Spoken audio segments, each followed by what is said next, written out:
दोस्तों आज की वीडियो में हम गुणनखंड विधि से और भाग विधि से महत्तम समापवर्तक निकालना सीखेंगे। तो चलिए शुरू करते हैं। पहले हम ज्ञात करेंगे गुणनखंड विधि से। तो यहाँ पे देगा 3260 का, तो 3260 का निकालेंगे हम। तो पहले हम 32 के फैक्टर कर लेंगे। 32 के हम फैक्टर करेंगे। 2 से 16 और ये 2 से 8, 2 से 4, 2 से 2 और 2 से 1 बार। इस तरह से हमने ये 32 के फैक्टर कर लिए। ऐसे हम 60 के फैक्टर कर लें। 2 से 30 बार कटेगा, 2 से 15 बार कटेगा।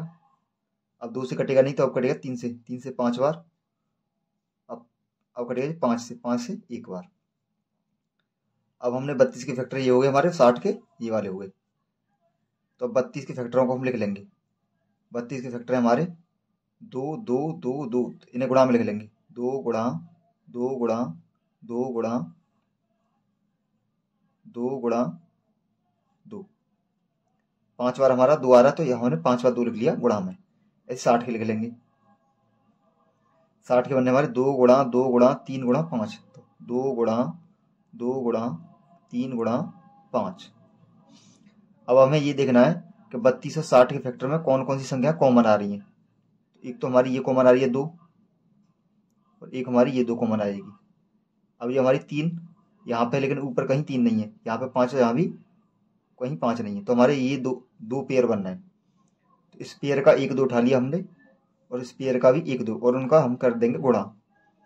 इसका ये 2 आ गया, इसका ये 2 आ गया। अब 2 का 2 में गुणा करेंगे तो ये आएगा 4। तो 4 ही हमारा HCF हो जाएगा। 4 हमारा क्या हो जाएगा, HCF। अब सीखते हैं भाग विधि से। भाग विधि में क्या करना होता है, हमें भाग देना होता है। तो छोटी वाली संख्या का बड़ी संख्या में हम भाग देंगे। तो 32 का भाग देना है हमें 60 में। अब 32 का पहाड़ा पढ़ेंगे हम 60 में।